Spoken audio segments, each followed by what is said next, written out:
Hello विद्यार्थियों, नमस्कार। अपन पढ़ रहे हैं भाषा, व्याकरण और लिपि।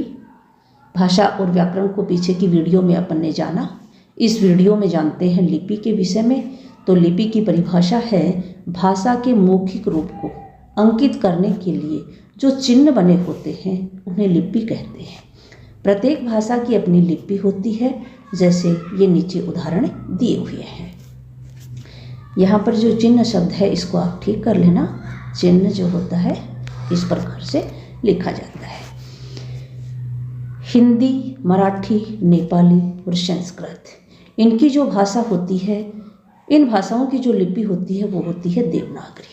पंजाबी भाषा की लिपि है गुरुमुखी। फारसी और उर्दू की लिपि है फारसी। अरबी भाषा की लिपि है अरबी। कश्मीरी भाषा की लिपि है शारदा। तो इनसे पहले की जो लिपियां थी, मतलब आदि लिपि थी दो, ब्राह्मी लिपि और खरोष्टी लिपि।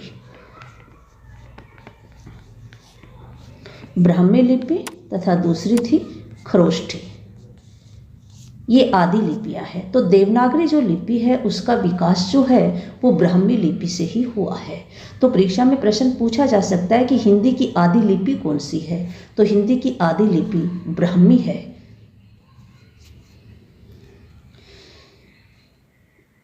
अंग्रेजी, फ्रेंच, जर्मन भाषा की लिपि है रोमन और जापानी भाषा की लिपि जो है वह है जापानी। देवनागरी लिपि जिसका निर्धारित मानक रूप जिसे अपन लेखन में काम में लेते हैं और उच्चारण में काम में लेते हैं वह है, जो स्वर हैं वो हैं ए, आ, ई, उ, री, ए, ऐ, ओ और औ, तथा इनकी जो मात्राएं हैं ये नीचे दी हुई हैं, जो आप अच्छी तरह से इनके विषय में जानते हैं।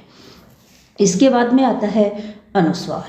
तो अनुस्वार जो ध्वनि है वो हैं य, रे, ले, वे तथा से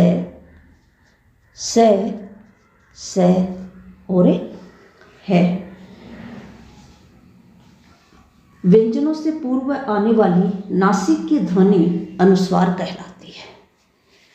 इसके बाद में आता है विसर्ग।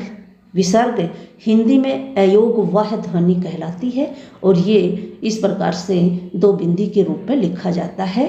दुख, मनः स्थिति, इस प्रकार से इसका है जैसा इसका उच्चारण होता है। अनुनासिकता चिन्ह। तो अनुनासिकता चिन्ह जो है वह चंद्र बिंदु के रूप में लगाया जाता है, जैसे ऊंट, गांव, ये शब्द लिखे हुए हैं। व्यंजन कै ख से लेकर के और से है तक के जो व्यंजन है वह देवनागरी लिपि हिंदी में शामिल है। देवनागरी लिपि की भाषा हिंदी में शामिल है। इसके बाद में संयुक्त व्यंजन है 4 अक्षय, त्रय, ज्ञ और श्रेय। इनका जो निर्माण है वो दो व्यंजनों से मिलकर के होता है, इसलिए इन्हें संयुक्त व्यंजन कहते हैं। इनके अलावा हल चिन्ह का प्रयोग किया जाता है। तो हल चिन्ह जो है वो जिस प्रकार से ये लगा हुआ है कै, इसी प्रकार से ख, ये हल चिन्ह है। यह यहाँ पर इसका मतलब है कि इसमें स्वर नहीं है। ग्रहित स्वर ओ है, जिसको अंग्रेजी से ग्रहण किया गया है, जैसे डॉक्टर, कॉलेज आदि शब्द में जो ग्रहित स्वर है ओ उसी का प्रयोग किया जाता है। ग्रहित व्यंजन जो हैं वो हैं कै, ख, ग, ज और फ। ये जो ग्रहित व्यंजन है यह हिंदी के अपने शब्दों के नहीं लगते हैं, अन्य भाषाओं के जो शब्द हैं उनमें ये प्रयोग किए जाते हैं, विशेषकर उर्दू के शब्दों में। देवनागरी की भाषा, देवनागरी लिपि के जो अंक हैं वह इस प्रकार से लिखे जाते हैं 1 से लेकर के और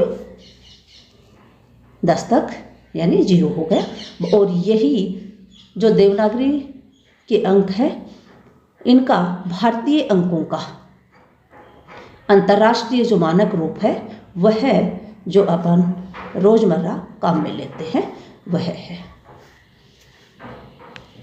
इसके बाद आगे आता है भाषा और लिपि में संबंध क्या है। तो भाषा का लिखित रूप लिपि के द्वारा ही सुरक्षित रहता है। भाषा मनुष्य के मुख से निकली ध्वनि संकेत है जो लिपि उन संकेतों को रूपात्मक अभिव्यक्ति करती है।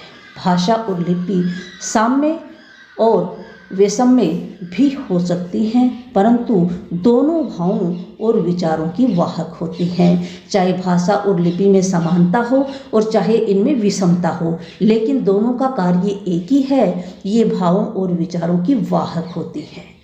भाषा और लिपि में अंतर। तो भाषा उच्चारण अवयव से उच्चरित यादृच्छिक स्वतंत्र परंपरागत ध्वनि व्यवस्था है, तो लिपि भाषा को दृश्य रूप प्रदान करने वाले यादृच्छिक परंपरागत वर्ण प्रतीकों की व्यवस्था है। तो पहला अंतर तो हुआ कि भाषा जो है वह ध्वनि व्यवस्था है, जबकि लिपि जो है वह उसी ध्वनि को प्रतीकों के रूप में दृश्यमान स्वरूप प्रदान करती है। लिपि के लिए भाषा अनिवार्य है, परंतु भाषा के लिए लिपि की अनिवार्यता नहीं है। दूसरा अंतर ये है। अगला अंतर है भाषा का विकास प्राथमिक है। पहले भाषा का विकास होता है और उसके बाद लिपि का होता है, तो लिपि का विकास पश्चातवर्ती है। देवनागरी लिपि संसार की लिपियों में लेखन, पठन, टंकण, मुद्रण आदि की दृष्टि से अपनी कुछ खास विशेषताएं रखती हैं, जो निम्नलिखित हैं। तो इसकी जो अलग विशेषताएं हैं वो हैं, देवनागरी में ध्वनि और लेखन के स्वरूप में निश्चितता होती है। निश्चितता से आशय है कि एक ध्वनि एक ही तरह से लिखी जाए और एक ही वर्ण को पढ़ने पर उससे एक ही तरह की ध्वनि उच्चारित की जाए। देवनागरी में यह विशेष गुण होता है, जबकि रोमन में जय ध्वनि चिन्ह जो होता है उसके लिए जे, जी, एस, जेड आदि का प्रयोग होता है। कै के लिए के, सी, क्यू आदि ध्वनियाँ अनेक लिपि चिन्हों से बनती हैं। अगली विशेषता है देवनागरी की। देवनागरी में प्रत्येक अक्षर का उच्चारण होता है। रोमन की तरह लिपि चिन्ह उच्चारित होने से छूटते नहीं हैं। जैसे उदाहरण नाइट। नाइट अंग्रेजी का शब्द है और KNIGHT, लेकिन यहाँ पर के जो है वह उच्चारित होने से रह गया है। साइकोलॉजी। साइकोलॉजी में P जो है वह उच्चारित होने से रह गया है। दोनों के और पी यहाँ पर साइलेंट हो गए हैं, लेकिन देवनागरी जो है उसमें प्रत्येक अक्षर उच्चारित होता है। कोई भी अक्षर ऐसा नहीं होता है जो साइलेंट रहता है। देवनागरी पढ़ने में सरल है। शब्द की वर्तनी को अलग से रटने की आवश्यकता नहीं होती है। अगली विशेषता है देवनागरी को शीघ्रता से लिखा जा सकता है, क्योंकि यह ध्वनि उच्चारण के अनुरूप ही लिखी जाती है। जैसे इसका उच्चारण होता है उसी के अनुसार इसका लेखन होता है। इसके अक्षरों में सुडौलता है। वर्ण गोलाइयों से युक्त होते हैं, इसलिए लेखन में सुंदर भी है। अगली विशेषता है सभी वर्णों का एक ही रूप है। लिखने तथा छापने की या रोमन की तरह छोटे और बड़े अक्षरों की अनावश्यक पुनरावृत्ति नहीं होती है। जिस प्रकार से रोमन लिपि में अंग्रेजी को जब लिखा जाता है तो उसमें प्रथम अल्फ़ाबेट, द्वितीय अल्फ़ाबेट, तृतीय अल्फ़ाबेट, चतुर्थ अल्फ़ाबेट कितने सारे यानी एक ही जो अक्षर है उसके 4 स्वरूप बना दिए हैं। यहाँ पर ऐसा नहीं है। देवनागरी में जो बोला जा रहा है वही लिखा जा रहा है। तो लिखने और छापने का एक ही स्वरूप है, छोटे बड़े का कोई चक्र नहीं है। देवनागरी भारत की शेष लिपियों की तरह एक ही आदि लिपि ब्राह्मी से निकली है। ब्राह्मी है, यहाँ पर आ की मात्रा लगानी है। अतः इसकी अन्य भारतीय लिपियों से समानता होने के कारण अन्य भारतीय भाषा भाषियों के लिए सीखने में यह सुगम है।